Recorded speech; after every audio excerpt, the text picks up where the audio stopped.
Hello guys, good morning. ఇప్పుడే లేచి brush చేశాను. ఈరోజు మార్నింగ్ నుంచి నైట్ వరకు నేను ఏమేమి చేస్తాను, ఏమేమి తింటాను అన్నీ నా డైలీ రొటీన్ చూపిస్తాను. ఫస్ట్ అయితే లెంగానే బ్రష్ చేసిన తర్వాత వెయిట్ చూసుకుంటాను 2-3 డేస్కి వన్స్.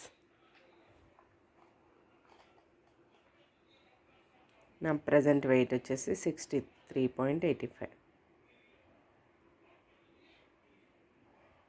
డైలీ కూడా చూసుకోకూడదు, మనం వీక్లీ వన్స్ లేదా వీక్లీ ట్వైస్ చూసుకుంటే సరిపోతుంది. చూసాక థైరాయిడ్ ట్యాబ్లెట్.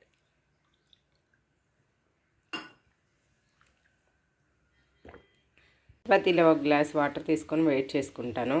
అందులో ఇప్పుడు ఉసిరికాయ జ్యూస్ 1/2 కప్ యాడ్ చేస్తాను. ఈ ఉసిరికాయ జ్యూస్ అందులో యాడ్ చేస్తాను.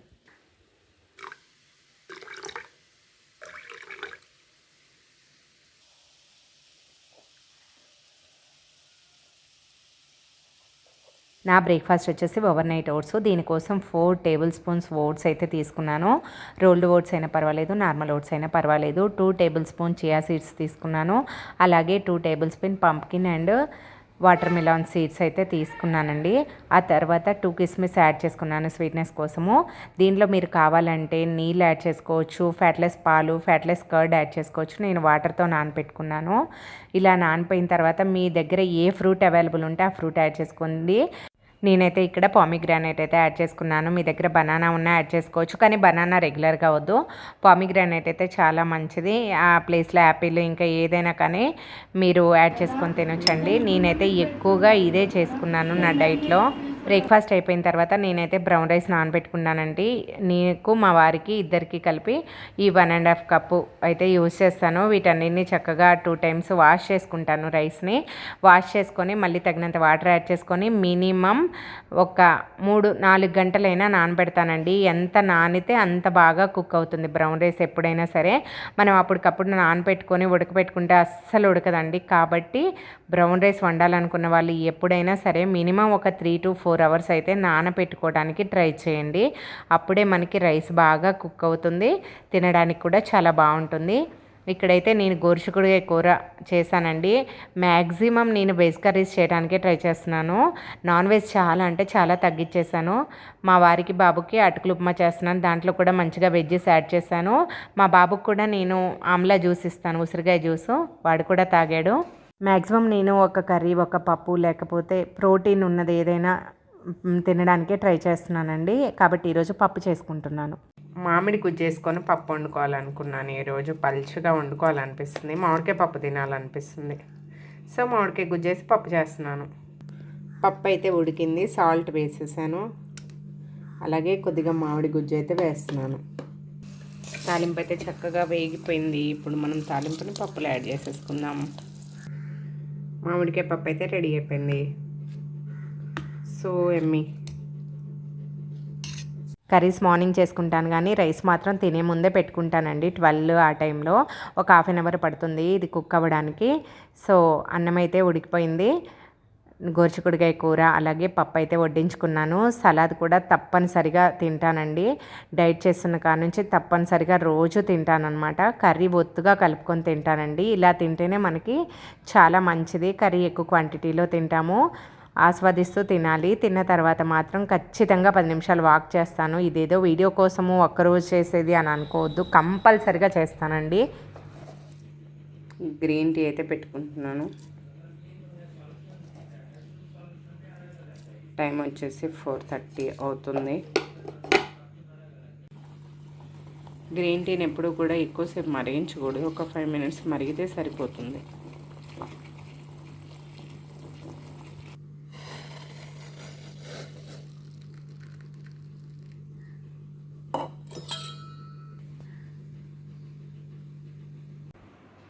ఇప్పుడే గ్రీన్ టీ తాగుతుంది.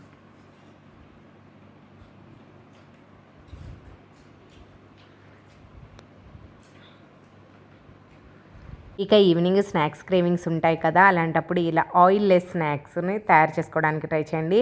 పాప్కార్న్ చేయడానికి మహా అంటే ఒక 1/2 స్పూన్ ఆయిల్ పడుతుంది అంతే. కాబట్టి ప్రాబ్లం ఏమీ లేదు.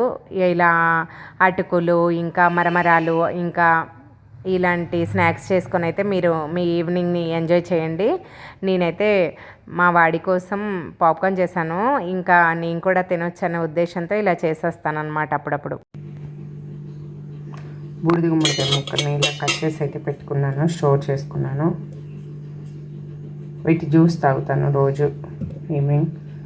అయితే ఫ్రిడ్జ్లో ఉంటాయి కాబట్టి బయట పెట్టేస్తున్నాను, ముందే మిక్సీలో వేసేస్తున్నాను.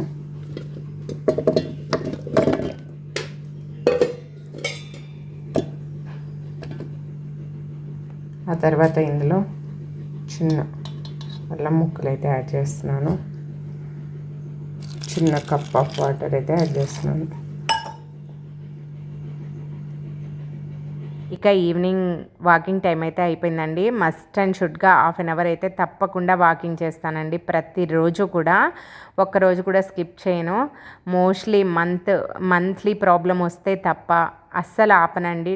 ఎటు బయటికి వెళ్ళి వచ్చినా ఏ పని ఉన్నా వాకింగ్ అయితే కంపల్సరిగా చేస్తాను. మీకు మీ ఇష్టమైన వర్కౌట్ ఏదైనా ఉంటే అది చేసుకోవడానికి ట్రై చేయండి. నాకైతే వాకింగ్ కంఫర్టబుల్ అనమాట, అందుకే నేను చేస్తాను. వాకింగ్ చేసి వచ్చిన తర్వాత గుమ్మడికాయ ముక్కలు ముందుగా రెడీ చేసి పెట్టుకున్నాను కదా మిక్సీ జార్లో, వాటిని గ్రైండ్ చేసుకొని మెత్తగా మంచిగా జ్యూస్ చేసుకొని అయితే తాగుతానండి. దీన్ని ప్రతిరోజు తాగాల్సిన అవసరం లేదు. వారానికి 2 సార్లు లేదా 3 సార్లు తాగితే సరిపోతుందండి. డాక్టర్ సలహా మేరకు మీరు కూడా తీసుకోండి. అందరూ తాగమని నేను చెప్పట్లేదు, నా డైట్ రొటీన్ మాత్రమే నేను చెప్తున్నాను. మీలో ఎవరైనా చేయాలని అనుకుంటే ఒకసారి మీ డాక్టర్ని సంప్రదించండి. గోధుమ ఉప్మా రెడీ అయిపోయింది. చక్కగా పొడి పొడిగా అయితే వచ్చేసింది, ముద్దలాగా లేకుండా. ఇలా పొడి పొడిగా ఉంటేనే నాకు ఇష్టం, బాగుంటుంది. నైట్ టైంలో కూడా మోస్ట్లీ అస్సలు రైస్ యూస్ చేసే టిఫిన్స్ అయితే అసలు చేయనండి. వేరే టిఫిన్స్ చేయడానికే ట్రై చేస్తూ ఉంటాను. తినేది కూడా ఎంజాయ్ చేస్తానండి. ఇలాంటి ఉప్మాల్లో వెజిటబుల్స్ ఎక్కువ యాడ్ చేస్తాను. ఇది పూర్తిగా నా రొటీన్ ఇలాగే ఉంటుందండి డైలీ. మీకు ఎవరికైనా నచ్చితే మాత్రం మీ డాక్టర్ సలహా తీసుకొని ట్రై చేయండి. ఫైనల్గా తిన్న తర్వాత ఒక 10 నిమిషాలు నడుస్తాను. డిన్నర్ అయిపోయిన తర్వాత బయటకైతే వచ్చాను. ఫ్రెష్ ఎయిర్ అలా తీసుకుంటే ఎంత బాగుంటుంది కదా నైట్ టైము. సో ఇలా ఇక్కడే నడుస్తాను అన్నమాట. డిన్నర్ అయితే అయిపోయింది. ఒక 10 మినిట్స్, ఒక 800-900 స్టెప్స్ అయితే వేస్తాను. తిన్న వెంటనే కాకుండా ఒక 10-15 మినిట్స్ తర్వాతే నడవాలి ఎప్పుడైనా. ఇలా నడవటం వల్ల మనకి నైట్ నిద్ర సరిగా పడుతుంది. అలాగే తిన్న ఫుడ్ కూడా మంచిగా డైజెషన్ అవుతుంది, మంచి నిద్ర పడుతుంది. ఇలా నా డే అయితే పూర్తవుతుంది అన్నమాట.